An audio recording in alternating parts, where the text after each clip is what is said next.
Okay, kemudian tadi kita dah tengok about protein macam mana ia dihasilkan dari dalam rafiat, diproses dalam Golgi apparatus dan dibawa keluar melalui secretory vesicle, keluar daripada plasma membrane. Kemudian kita nak tengok macam mana sel. Kadang-kadang sel ni dia akan absorb food. Food ini macam kita makan, kita gigit, macam mana ia dicernakan, ia memerlukan hydrolytic enzyme. Okay, dalam perut kita ada all these enzyme yang akan break down all the sugar, all the protein dan sebagainya. Sel pun sama juga, macam mana dia nak digest this food dan juga materials yang masuk dalam dia ataupun let's say organelles yang mati dan sebagainya. Ia memerlukan satu organelle yang simpan these hydrolytic enzymes yang dipanggil lysosome. Lysosome ini mempunyai enzymes yang dipanggil hydrolytic enzyme. Dan disebabkan ia berada di dalam lysosome, enzim itu juga dikenali sebagai lysozyme. Okey. Lysozymes inilah dia. Hydrolytic enzyme ataupun yang dipanggil lysozyme. Ia akan fuse, okey. Lysosome ni dia memang ada. Apa yang berlaku, dia akan fuse dengan this let's say food vacuole. Dia akan fuse, after that dia memang akan digest this materials. After that kemudian material tadi akan release di dalam sel lah untuk sel to absorb. Okey, dia juga adalah satu organelle yang sangat-sangat penting. Let's say adanya organelle yang dah mati. Contohnya mitokondria ni, kalau you tengok, contohnya ada mitokondria ini dah mati. Jadi macam mana mitokondria itu nak dihapuskan? Takkan nak bawa keluar daripada sel? Tidak, ia tidak akan berlaku macam tu. Dia akan dihancurkan dengan cara dia akan fuse dengan lysosome pun akan fuse dengan the mitokondria. Dia akan digest the mitokondria. Ini adalah sistem, bukan perkumbahan, tetapi macam sistem pelupusan sampah di dalam sel. Itulah dia lysozyme. Dan dia juga adalah tempat di mana makanan akan dicernakan. Carry out intracellular digestion, di mana in order untuk digest the dead organelles dan sebagainya. Ia juga akan important untuk autophagy, di mana recycle of the cell organic materials, tempat di mana akan adanya digestion. Okey, dan dia juga actually kalau banyak sangat lysosome ini, basically dia akan self digest. Dia akan menyebabkan sel itu terdigest diri dia sendiri and sel akan mati. But important dia adalah for intracellular digestions. Itu adalah keywords dia. Kemudian the one yang generate the energy tak lain tak bukan mitochondrion. Kalau lebih daripada satu, namanya mitokondria. Kalau satu, ia dikenali sebagai mitochondrion. Dan kalau, as I said, saya dah cakap dalam sel, mitokondria ni kecil saja. Dan kalau you nak tahu, bakteria ini saiznya sama dengan mitokondria. Kalau ini adalah mito, inilah bakteria. Saya dah ceritakan ceritanya asal-usul mitokondria ini datangnya dari mana? Datangnya daripada bakteria itu sendiri. Bakteria itu hidup di dalam sel dan become the mitochondria. Itu adalah kisah berjuta-juta, lama dulu, million years ago. Okay, but now we call it mitochondria lah. Dan dia ada double membrane. So kalau awak lukis mitochondria, awak kena lukis membrane yang pertama. Kemudian awak kena lukis membrane yang kedua. Kalau awak lukis bulat macam ni, salah. Membrane dia yang dalam, dia berbentuk ada macam ni. Dia ada berlurah-lurah. Okay, it looks like this. Okay, barulah betul. Membrane yang pertama, membrane yang kedua. Ini adalah betul. Inilah dia rupa dia kalau kita animasikan. Okay, and then the outer membrane is simple and permeable. Cuma intermembrane dia akan berlipat-lipat to form this what we call cristae. Antara region, antara membrane pertama and region kedua, ia dipanggil matrix. Matrix ini adalah liquid ataupun fluid yang berada di antara dua membrane itulah. Dan kalau awak nak tahu, mitokondria itu sendiri, dia ada DNA dia sendiri. Okey, dia ada DNA dia sendiri. Jadi logiklah, macam bakteria pun dia ada DNA dia sendiri. Nampak tak? That's why saintis ni mengatakan bahawa mitokondria ni serupalah macam bakteria. Mesti mitokondria ni asal usulnya bakteria yang masuk ke dalam sel kita dan become the mitokondria yang kita kenali sekarang. Sebab dia sendiri ada sekilar DNA and simple ribosome. Organelle lain, lysosome ke, Golgi ke, rough endoplasmic reticulum ke, tak ada DNA. Yang ada DNA dia sendiri hanyalah mitokondria dan juga chloroplast. Nanti kita akan tengok. Jadi apakah kepentingan mitokondria ini? Adalah site for anaerobic respiration ataupun site for energy or ATP synthesis. Untuk kelas saya nak awak guna ATP synthesis. Tapi awak tahulah ATP ni adalah energy. Okay, awak jangan guna energy. Side for ATP synthesis. Now we are in matriculation. Kita kena guna scientific yang perkataan saintifik yang tepat. Okay, ATP synthesis. Ingat, jangan tak ingat. Okay. Kemudian the one yang tidak ada di dalam animal cell tetapi ada di dalam algae as well as plant cell akan ada chloroplast. Chloroplast ini juga dia ada dua membrane. Okey, dia ada membrane yang pertama dan dia ada membrane yang pertama, dia juga ada membrane yang kedua. Membrane pertama yang paling luar, membrane kedua yang kat dalam. Kemudian di dalam chloroplast ini dia ada stack of granum. Okey, dia ada di stack of thalacot yang dipanggil granum. Satu ini dipanggil thalacot. Bila ada banyak-banyak burger ini dilapis-lapiskan, this one kita panggil granum. Inilah tempat di mana fotosintesis akan berlaku. Dia connected dengan another granum.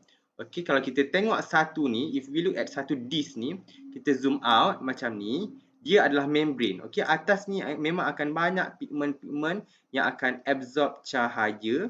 Bila absorb cahaya, maka akan berlakulah fotosintesis dan sebagainya dan akan adalah ATP juga dihasilkan ketika ini. Okey, untuk for your info, just kata je side for photosynthesis.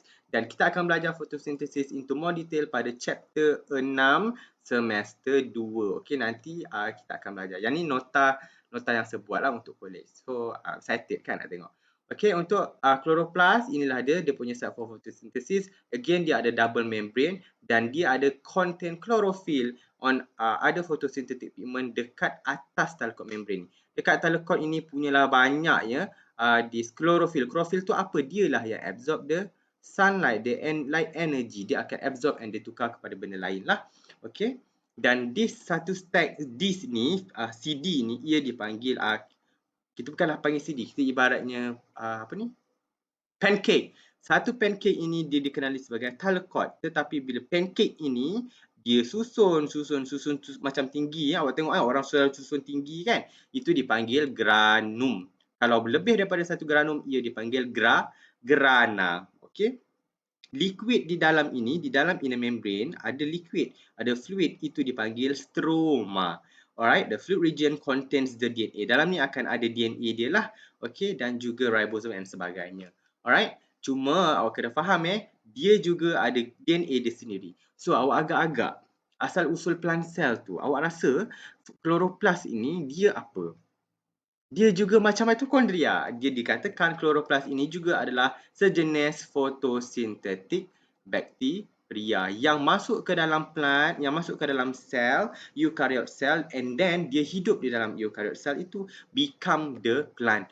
Plant itu dikatakan asal usulnya adalah daripada kalau you tengok plant tu dia akan keluar selepas binatang maksudnya kemudian tak plastik nak cerita jawab pening. So dia kata dia adalah asal usulnya adalah photosynthetic bacteria.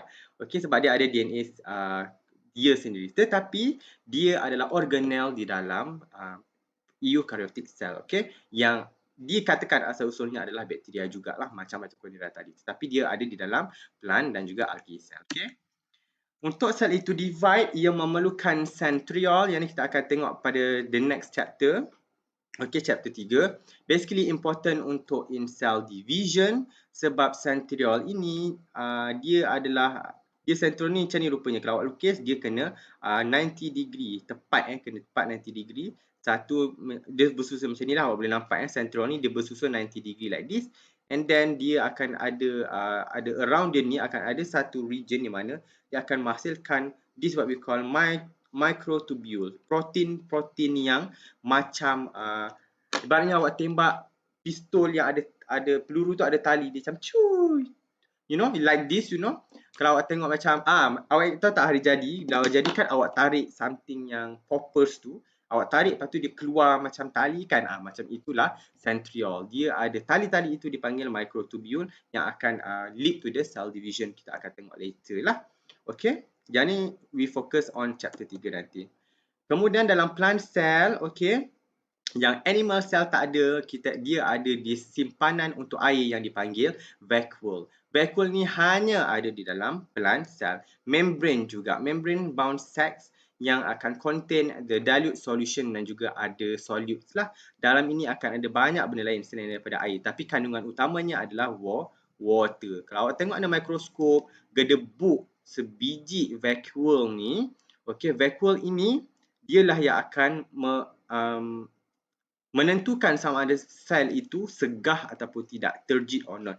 Kalau banyak air sel itu means sangat-sangat segah. Okay? Sebab vacuole ni dia akan tolak organel lain towards the cell membrane, towards the cell wall.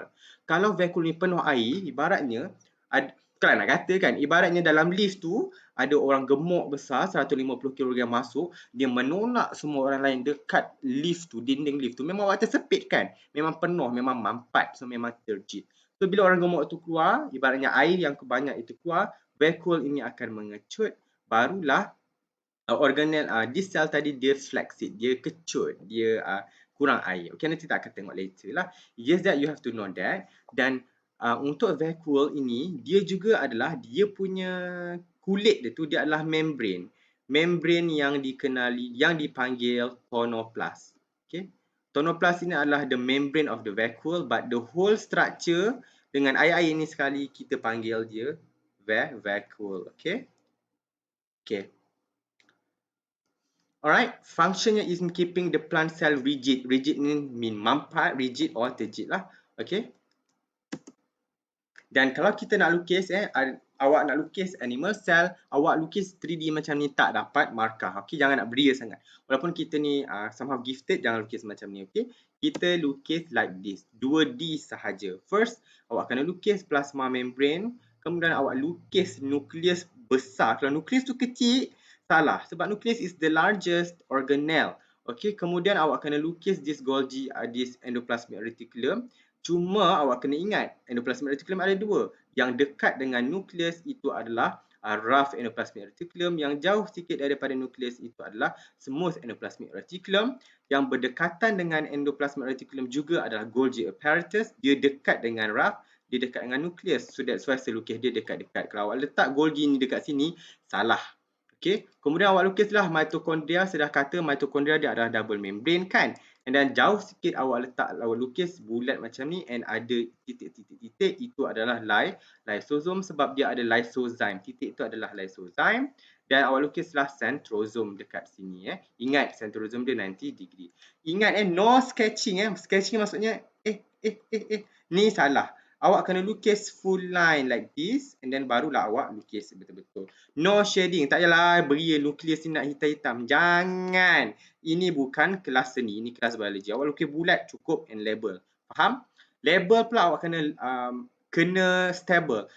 Kanan tu awak boleh nampak 2, 3, 2, 2. Means that sama level. Okay, jangan pening. Jangan sini 5, sini 1. Tak cantik. Salah. Kena level out. Means kena balance. Kiri dan kanan, atas, bawah. Untuk plant juga, jangan lukis beria macam ni. Okay. Awak lukis like this. Ini adalah skema jawapan yang saya lukiskan. Cuma untuk plant, dia ada all other organelles kecuali dia ada chloroplast. Ada tambahan yang tidak ada dalam animal cell. Dia ada chloroplast and satu lagi yang paling besar adalah dia ada apa? Dia ada kantung air ni. Kantung liquid itu iaitu vacuole. And vacuole ini memang berada dekat dengan plasma membrane dan dia awak lukis dia berada di salah satu bucu lah. Awak lukis dia besar macam ni, vacuole. Okay, jangan lukis vacuole kecil, tak cantik. Memang salah sebab dia memang agak besar. So awak lukis dia like this, okay. Awak lukis part segi dulu sebab plant cell dia ada cell wall kan. Okay, itu adalah yang ketiga. Okay, vacuole dan juga cell wall. Plant cell dia ada cell wall. Awak lukis plasma membrane dulu. Baru awak lukis cell wall like this. Okay, kemudian awak isilah dia ada organelles. Termasuklah chloroplast, vacuole dan juga ni. Kemudian baru awak label. Cell wall ni yang paling luar. Betul-betul di bawah cell wall itulah dia plasma membrane. Awak lukis, sekiranya awak lukis 3 lapisan, sayangku, if you draw 3 lapisan like this, salah. Plasma membrane memang betul-betul rapat dengan cell wall, awak tak nampak. So that's why kita terus label the first line, inilah dia plasma membrane. Again, no sketching, tak payahlah beria nak lukis like this. Okay, tak payah nak colour, tak payah. Just like this. No shading, jangan. Okay, jangan putus-putus and label again, balance kiri kanan. 4 3, 2, 2. Nampak level kan? Nampak cantik. Okay, ingat itu. Alright, tolong practice sendiri. I nak tengok.